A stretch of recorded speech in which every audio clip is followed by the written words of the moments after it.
وعلى آله وأصحابه أجمعين. أما بعد فأعوذ بالله من الشيطان الرجيم. بسم الله الرحمن الرحيم. إن الذين آمنوا وعملوا الصالحات أولئك هم خير البرية. صدق الله العظيم. اللهم صل على سيدنا محمد النبي الأمي وعلى آله وأصحابه وسلم. اللهم صل على سيدنا محمد النبي الأمي وعلى آله وأصحابه وسلم. میرے معزز مسلمان بزرگوں، عزیز بھائیوں، اللہ کا کلام اور اللہ کے نبی جو فرماتے ہیں سچ فرماتے ہیں.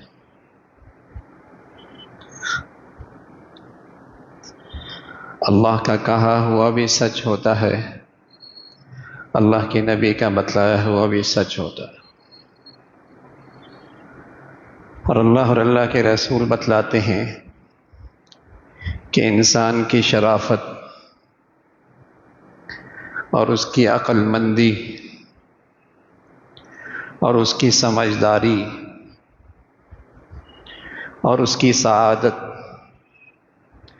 اور اس کی قسمت بڑھیا اور وہ کامیاب ہے، یہ سب کچھ اللہ کی فرما برداری اور اس کی عبادت سے ہے.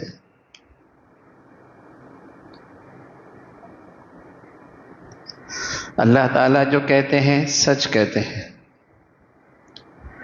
اللہ کے رسول جو بتلاتے ہیں سچ بتاتے ہیں. انما یتذکر اولو الالباب الذین یوفون بعہد اللہ، کہ انسان کی عقل مندی اللہ کی فرما برداری میں ہے. جو اللہ کا فرما بردار ہے وہی عقل مند ہے، اور جس کی زندگی میں اللہ کی عبادت اور فرما برداری نہیں، کم عقل ہے.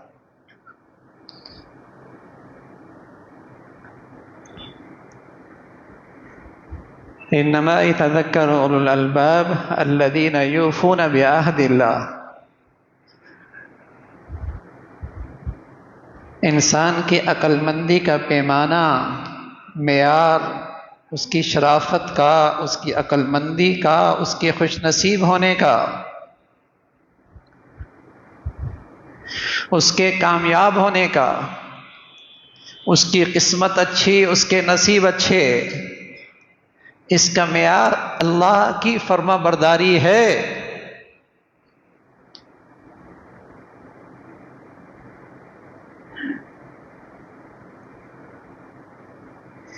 یہی شخص خوش نصیب ہے جب اللہ اور اللہ کے رسول کے بات پہ اعتماد نہیں رہتا تو اہل دنیا کے ہاں خوش نصیبی کا معیار کچھ اور ہوتا ہے، کامیابی کا پیمانہ کچھ اور ہوتا ہے. قال الذين يريدون الحياة الدنيا يا ليت لنا مثل ما أوتي قارون إنه لذو حظ عظيم. جو اللہ اور اللہ کے رسول کے سچائیوں سے بے خبر ہیں، جنہیں اللہ اور اللہ کے رسول کی سچائیوں پر اعتماد نہیں، ان کے ہاں خوش نصیبی اور کامیابی کا معیار یہ دنیا کے نقشے ہیں. مادی وسائل کس کے پاس، زندگی کے عہدے اور مناصب پہ کون بیٹھا، دنیا کی ریل پیل کس کے ہاں، چمک دھمک دولت کی نقشے کس کے ہاں، ایسے لوگوں کے ہاں کامیابی اور خوش نصیبی کا پیمانہ یہ ہے. کہنے لگے وقال الذین یریدون الحیاۃ الدنیا یا لیت لنا مثل ما اوتی قارون. کیا نصیب ہیں اس قارون کے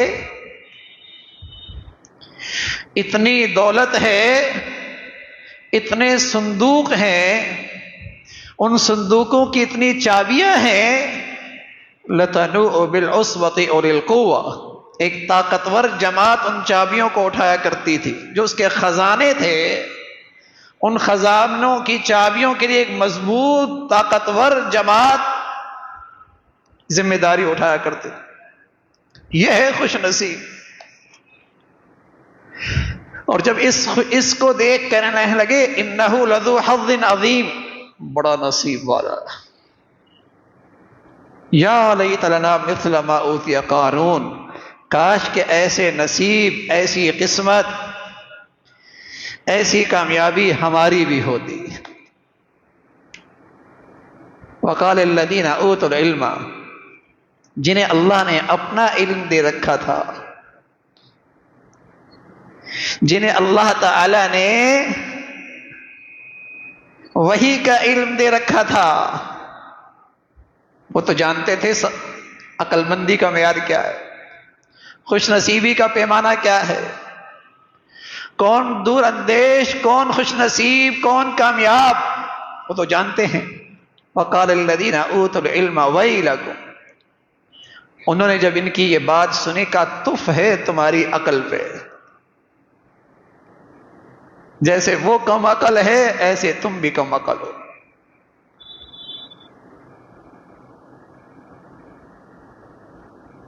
وقال الذین اوتوا العلم ویلکم، تف ہے تم پہ، خیر لمن آمن وعمل صالحا، شرافت، اچھائی، عقل مندی، سعادت مندی، کامیابی، خیر لمن آمن وعمل صالحا، یہ وہ شخص ہے جس کی زندگی میں اللہ کی بندگی، اللہ کی فرما برداری، یہ خوش نصیب ہے۔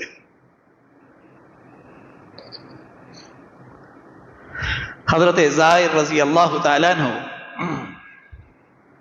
دیہاتی تھے، رنگ کے کالے تھے، ذات کے غلام تھے، سبزیاں بیچ کے اپنے بچوں کو حلال کھلایا کرتے تھے۔ ایک شام مدینہ منورہ کے بازار میں کھڑے سبزیاں بیچ رہے، پیارے رسول صلی اللہ علیہ وسلم اللہ کے اس نیک بندے کے پیچھے سے آئے، کندھے پہ ہاتھ رکھا اور محبت سے فرمانے لگے من یشتری ھذا الغلام، بھئی اسے کون خریدے گا؟ حضرت زائر کے تو آج قسمت جاگ اٹھی کہ جسم اس کا، ہاتھ اللہ کے نبی کے، پشت ظاہر کی اور سینہ اللہ کے نبی کا، تو اپنی پشت کو حضور کے سینے سے ملنے لگے اور ساتھ کہنے لگے یا رسول اللہ آپ مجھے بیچ رہے ہیں، ذات کا تو غلام ہوں، رنگ کا تو کالا ہوں، مزدوری کر کے اپنے بچوں کو حلال کھلاتا ہوں، نہ رنگ صاف ہے، نہ اسٹیٹس میرے پاس ہے، نہ دولت کے نقشے ہیں، مجھے کون خریدے گا؟ اذن تجدنی قاصدن، اگر کسی نے قیمت بھی لگائی تو کھوٹے سکے ملیں گے۔ اللہ کے نبی صلی اللہ علیہ وسلم نے فرمایا ظاہر، اللہ تو لباس پوشاک کو نہیں دیکھتے، اللہ کریم تو شکل و صورت کو نہیں دیکھتے، اللہ کریم تو ذات پات تو نہیں دیکھتے، اللہ تعالیٰ تو دنیا کے یہ نقشے نہیں دیکھتے، اللہ کے ہاں سعادت مند اور خوش نصیب تو وہ ہے جس کی زندگی میں اللہ کی فرما برداری ہے، تو اللہ کے ہاں بہت قیمتی ہے، بل انت عند اللہ الغالی، تو اللہ تعالیٰ کے ہاں بہت قیمتی ہے۔ کہ میرے عزیزو اس سبق کو دل کی تختی پہ لکھ لیجئے کہ انسان کی عقل مندی، سعادت مندی، خوش نصیبی، شرافت، کامیابی کا معیار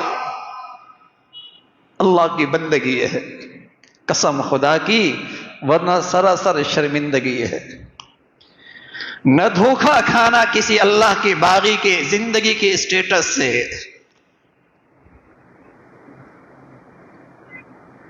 نہ کسی غلط فہمی میں مبتلا ہونا اللہ کے نافرمان کی دنیا کی خوشحالی دیکھ کر۔ یہ سب اللہ کے ڈھیل کی شکلیں ہیں، ورنہ اللہ کا سچائی، اللہ کے رسول کی سچائی یہ ہے، عزت دار، شرافت، عقل مندی اور کامیابی اور نصیب اس کے ہیں جس کی زندگی میں اللہ کی فرما برداری ہے۔ یہ نہیں تو ایسی دولت تو پھر قارون کے پاس بھی تھی، ایسا اسٹیٹس تو پھر فرعون کے پاس بھی تھا، ایسی زمینیں اور جاگیریں تو ولید بن مغیرہ کے پاس بھی تھی، ایسی خوبصورتی اور حسن تو ابو لہب کے پاس بھی تھا، یہ تو اللہ کے دشمنوں کے پاس بھی رہی ہیں۔ لیکن قرآن کی سچائی ہے یہ سب بدقسمت لوگ گزرے، ان کی قسمت ہار گئی، یہ کم عقل تھے کہ ناکام گزرے ہیں، یہ کامیاب انسان نہیں ہے دنیا کے۔ تو عزت، شرافت، عقل مندی، دور اندیشی اللہ کی فرما برداری میں، یہی خیر پہ ہیں، انہی کی زندگی بھلائی پر ہے، یہی روئے زمین کے خوش نصیب ہیں۔ ان الذین آمنوا وعملوا الصالحات، جو اللہ کے فرما بردار ہیں، اولئک ہم خیر البریہ، یہ پورے روئے زمین کی مخلوق میں سب سے بڑھیا لوگ ہیں، سب سے زیادہ عزت دار لوگ ہیں، سب سے زیادہ شرافت پہ ہیں، جو اللہ کے فرما بردار ہے۔ یہ معیار ہے عقل مندی کا، شرافت کا، عزت کا۔ یہ خوش نصیب ہیں۔ ایک شخص آیا کہنے لگا یا رسول اللہ ای الناس خیر، لوگوں میں سب سے اچھا کون ہے؟ لوگوں میں سب سے اچھا کون ہے؟ پیارے رسول صلی اللہ علیہ وسلم نے فرمایا من طال عمر وحسن عمل، لمبی عمر ہو لیکن زندگی اللہ کی فرما برداری پر ہو، لمبی عمر ہو زندگی اللہ کی فرما برداری پر ہو، چاہے وہ فقیر ہے چاہے وہ امیر ہے، چاہے وہ کسی بھی ذات کا ہے، کسی بھی رنگ کا ہے، کسی بھی قوم کا ہے، لمبی عمر ہے اللہ کی فرما برداری پر ہے، یہ سب سے بہتر ہے، یہ خوش نصیب سعادت مند۔ کہ یا رسول اللہ ای الناس شر، لوگوں میں سب سے برا کون ہے؟ فرمایا اللہ نے اسے زندگی کی نعمت تو دی، اللہ رب العزت نے اسے صحت کی نعمت تو دی، اللہ تعالی نے اسے زندگی اور صحت اور دیگر زندگی کی نعمتیں تو اسے عطا کی، لیکن اس کی زندگی اللہ کی فرما برداری پر نہیں، اللہ کی نظر میں یہ سب سے برا ہوا، سب سے حقیر ہے، اللہ کی نظروں سے، رحمت سے یہ گرا ہوا شخص ہے۔ تو خوش نصیبی کا معیار اللہ کی فرما برداری ہے۔ تو میرے عزیزو، اہل ایمان، اہل اسلام، اللہ کی بندگی کا، اللہ کی فرما برداری کے سیزن آئے تو بڑی قدر کیا کرتا ہے۔ عقل مند مسلمان، دور اندیش مسلمان، سعادت مند، خوش نصیب مسلمان جب کوئی نیکیوں کا سیزن آئے تو بڑی قدر کیا کرتے ہیں۔ جہاں ایک رمضان نیکیوں کا بڑا سیزن ہے، وہاں اللہ کے نبی نے فرمایا عشرہ ذی الحجہ بھی عبادت کا بہت بڑا سیزن ہے، والفجر ولیال عشر، یہ 10 راتیں، یہ 10 دن، یہ بھی اہل ایمان، اہل دانش کے ہاں، اہل عقل کے ہاں، خوش نصیب لوگوں کے ہاں یہ بھی نیکیوں کا بڑا سیزن ہے۔ رمضان کے بعد نیکیوں کی کمائی سب سے زیادہ اس سیزن میں ہوا کرتی ہے۔ اس میں 2 عبادتیں تو ایسی ہیں جو پورے سال میں نہیں ادا کی جا سکتی۔ ایک حج کی عبادت ہے اور ایک قربانی کی عبادت ہے، پورے سال میں نہیں، انہی دنوں میں ادا ہوتی ہے۔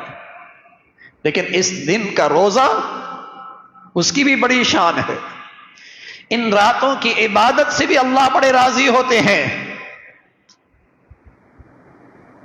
اور خاص طور پہ عرفہ کا روزہ، عرفے کی رات کی عبادت،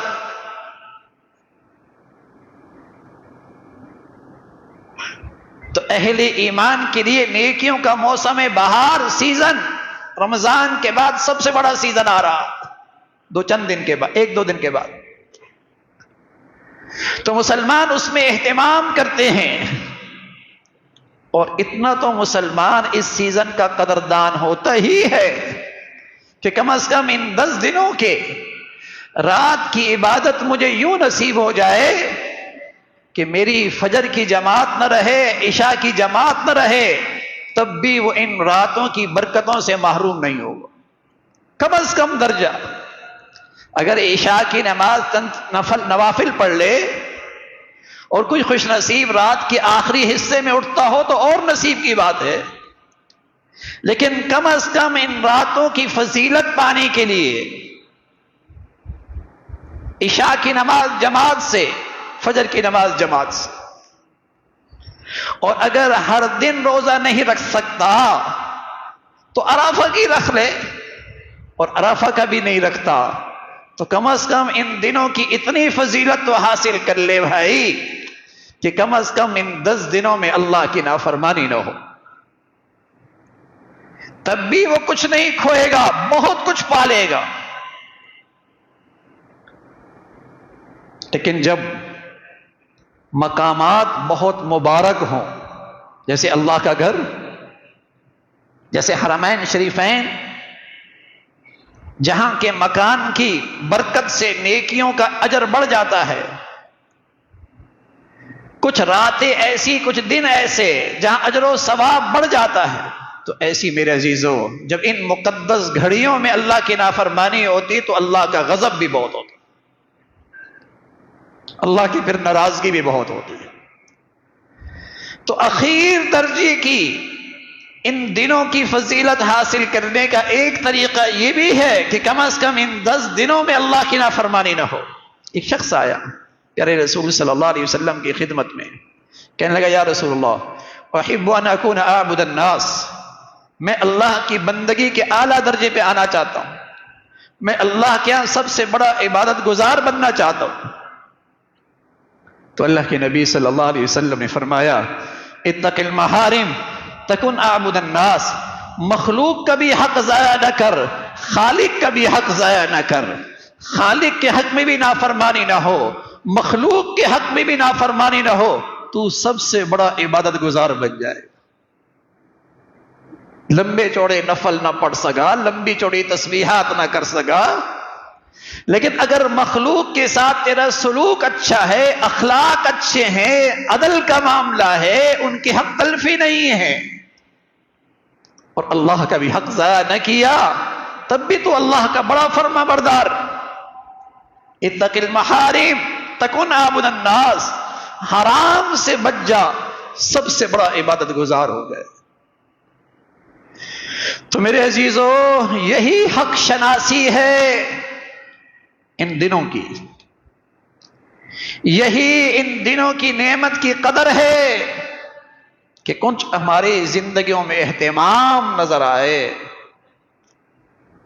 کچھ ہماری زندگیوں میں اس میں اہتمام نظر آئے، اور اللہ کرے یہ اہتمام ہماری زندگیوں میں بھی ہمارے بچے بچیوں کی زندگی بھی، ہمارے گھر کے خواتین کے اندر بھی۔ یہی شرافت ہے، یہی عقل مندی ہے، یہی خوش نصیبی ہے، یہی کامیابی کی راہ ہے کہ یہ عبادت کی زندگی میں، اللہ کی بندگی کی زندگی میں کتنی ترقی کر رہا ہے، کتنی ترقی کر رہا ہے۔ رسول اللہ صلی اللہ علیہ وسلم فرمایا کرتے تھے، اللہ کہتے ہیں، اللہ حدیث قدسی ہے، یا ابن آدم تفرغ لعبادتی املؤ صدرک غنا واسد فقرک، اے آدم کے بیٹے میری بندگی کے لیے اپنے آپ کو کچھ فارغ تو کر، تجھے میں اس دنیا میں انعام دوں گا، تو اس دنیا میں ایک انعام دوں گا جو دنیا آج اس نعمت سے محروم ہے۔ اے آدم کے بیٹے میری بندگی کے لیے اپنے آپ کو فارغ تو کر، تجھے دنیا میں انعام دوں گا، املؤ صدرک غنا، تیرے دل کی بھوک مٹا دوں گا، تو فقیر نہیں رہے گا۔ فقیر وہ نہیں جس کے ہاتھوں میں پیسہ نہ ہو، حقیقی فقیر وہ ہے جو دل کا بھوکا ہو، جس کی اندر کی حرص و ہوس کی آگ نہ بجھتی ہو، جو ہر وقت اسے بے چین اور پریشان رکھتی ہو، حقیقی فقیر وہ ہے۔ فرمایا اللہ کی بندگی پہ آ، تیرے دل کو فقر سے پاک کر دوں گا، تیرے دل کو غنا سے بھر دوں گا، وَأَسُدَّ فَقْرَكَ، اور تیرے فقر کے سارے راستے بند کر دوں گا۔ اور ساتھ اللہ کی ناراضگی بھی ذکر فرمائی۔ اللہ کریم کہتے ہیں اگر تیرے پاس میری بندگی کے لیے وقت نہیں ہے، پھر یاد رکھ تیری زندگی کو مصروفیت اور مشغولیت سے اتنا بھر دوں گا، نہ تیرے پاس اپنی ذات کے لیے وقت ہوگا، نہ اللہ کے لیے وقت ہوگا، اور تیرا فقر بھی ختم نہیں ہوگا، تیرے اندر کی بھوک بھی نہیں مٹے گی۔ اللہ کی بندگی سے جتنا دور رہے گا، اللہ کی بندگی سے جتنا دور رہے گا، اندر کا بھوک بھی بڑھے گی اور زندگی کا خوف بھی بڑھے گا۔ اللہ تعالیٰ اس عذاب و ناراضگی سے بھی محفوظ فرمائے اور ہمیشہ اپنی بندگی اور فرما برداری میں ترقی عطا فرمائے۔ وآخر دعوانا الحمد للہ رب العالمین۔